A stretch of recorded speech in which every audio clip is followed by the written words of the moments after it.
Victoria Scholar joins me now from London. She's a market analyst at IG Group. Welcome to the News Hour. Now, we're coming off historic gains in equity markets in November. Do you see that trend continuing this month? Yeah, I mean, like you said, November was an historic month, the best November for the Dow since 1928 and the best month for the FTSE since 1989. I mean, we had some major tailwinds to support markets, particularly in terms of the vaccine developments from Pfizer, Moderna. On top of that, we had a win from President-elect Joe Biden, who will replace Trump, as we know, in the White House next year. So certainly we have got that Santa rally. There tends to be some seasonality in the markets. Markets tend to do well towards year end. But in terms of whether we'll get a repeat performance of November's gains in December, I'd say that's unlikely for portfolio managers or investors who were invested in November. It's probably time to take those profits and kind of relax a bit over the holidays. Right, and some of the warning shots that we're seeing, the US Federal Reserve says the economic situation is still extremely uncertain. Not a lot to keep that rally going there, is there? Yeah, I mean, it's interesting when you look at how the Fed speaks. There's a sort of a feeling that sometimes bad news is good news when it comes to the central bank, because when the Fed is saying that the economic outlook is uncertain, essentially it's keeping the door open to more stimulus. Now, we get the Fed's next meeting in mid-December. We know that interest rates are already at rock bottom.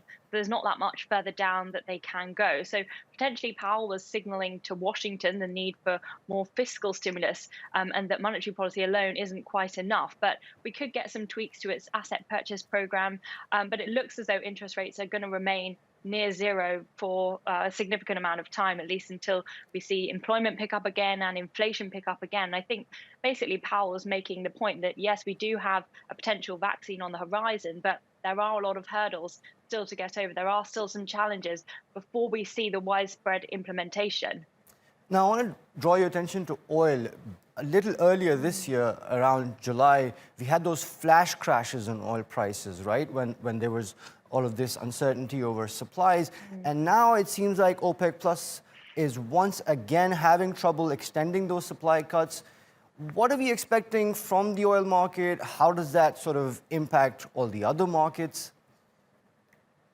Yeah, I mean, it's been interesting to see the direction of travel for oil recently. I mean, it's gained about 33% in November, and that's on optimism towards the economic outlook. There is a lot of uncertainty around OPEC, some of its members not too keen to extend those production cuts. We're seeing a little bit of a pullback in terms of oil prices today, but broadly, we tend to see commodities like copper and oil as well rally in terms of how the outlook for the economy is looking. So if we continue to see an upward trajectory in terms of growth, in terms of positivity, in terms of market sentiment when it comes to the vaccine, it's likely that oil prices are likely to follow. But in terms of how that affects equity prices, I mean, if we see higher oil, that's likely to boost stocks within the oil sector like Exxon, like Shell, like BP.